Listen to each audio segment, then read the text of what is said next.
Pengertian dana pensiun. Dana pensiun adalah suatu kumpulan aset yang dikelola dan dijalankan oleh suatu lembaga untuk menghasilkan manfaat pensiun dan dibayarkan secara berkala kepada peserta dengan pencapaian usia tertentu. Dana pensiun terdapat dua jenis. Yang pertama, dana pensiun pemberi kerja, yaitu sebuah instansi yang didirikan oleh seseorang dan memberikan pekerjaan kepada pekerjanya, lalu wajib memberikan fungsi manfaat pensiun kepada pekerjanya apabila ia memutuskan untuk pensiun. Hal itu tercantum pada pasal 1 ayat 2 UU PASU nomor 11 tahun 1992. Lalu ada yang kedua, ada dana pensiun lembaga keuangan, yaitu didirikan oleh instansi perbankan atau perusahaan asuransi yang berbeda dari dana pensiun pemberi kerja. Next, Del. Tujuan dana pensiun. Jadi program dana pensiun itu memiliki dua tujuan. Yang pertama itu bagi karyawan dan bagi pemberi pekerjaan. Nah, bagi pemberi pekerjaan itu memiliki 7 tujuan. Yang pertama, memberikan penghargaan kepada karyawan yang mengabdi selama bekerja di perusahaan tersebut. Yang kedua itu memberikan rasa aman dan meningkatkan motivasi untuk bekerja. Yang ketiga itu menumbuhkan citra terhadap perusahaan tersebut. Yang keempat adalah kewajiban moral. Nah, perusahaan itu memberikan kewajiban moral dan memberikan rasa aman kepada karyawan.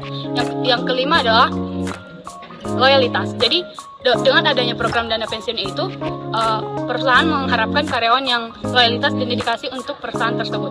Nah, yang kedua adalah bagi karyawan. Nah, jadi bagi karyawan itu ada 4 tujuan program dana pensiun. Yang pertama adalah memberikan kepastian kepada karyawan untuk mendapatkan hasil atau memperoleh hasil selama bekerja di perusahaan tersebut. Yang kedua, menumbuhkan rasa aman dan meningkatkan motivasi untuk bekerja.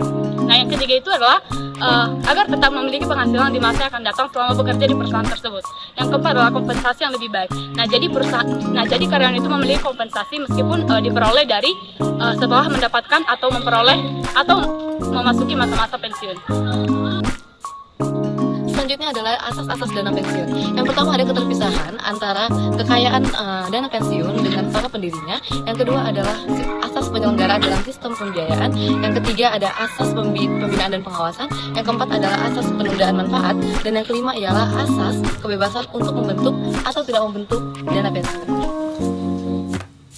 Program kerja pensiun. 1. Program pensiun manfaat pasti atau PPMP. Program pensiun manfaat pasti adalah program pensiun yang memberikan formula tertentu atas manfaat yang diterima peserta pada usia pensiun. Yang kedua, program peserta iuran pasti atau PPIP. Program pensiun iuran pasti adalah program pensiun yang menciptakan besarnya iuran karyawan dan perusahaan. Yang ketiga, program pensiun berdasarkan keuntungan. Program pensiun berdasarkan keuntungan adalah program pensiun iuran pasti. Dengan iuran hanya dapat pemberi pekerja dan rumus dikaitkan dengan keuntungan pemberi pekerja. Ada beberapa keunggulan dana pensiun. Yang pertama, pengelola yang ditunjuk seyogyanya profesional, setia, jujur, serta mampu menyusun rencana dan berpikir jangka panjang.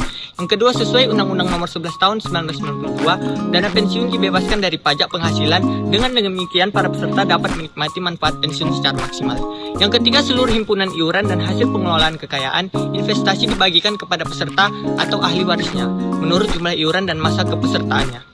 Yang keempat, untuk mengurangi resiko kematian atau kecelakaan dari peserta, maka sebagian atau seluruh peserta dapat dipertanggungan dengan asuransi jiwa atau kecelakaan kepada perusahaan asuransi.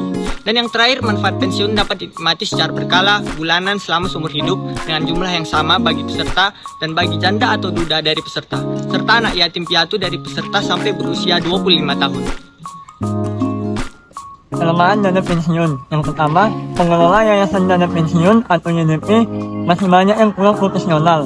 Yang kedua, arahan investasi kurang jelas dan kurang konsisten terhadap pencapaian tujuan program pensiun. Yang ketiga, banyak investasi dilakukan pada sifat tetap yang kurang produktif, tidak tepat menghasilkan. Yang keempat, arahan administrasi keuangan sebagai pedoman penata usahaan kekayaan dana pensiun kurang dipersiapkan dengan baik. Dan yang terakhir, investasi gedung kantor yang berlebihan atau mewah.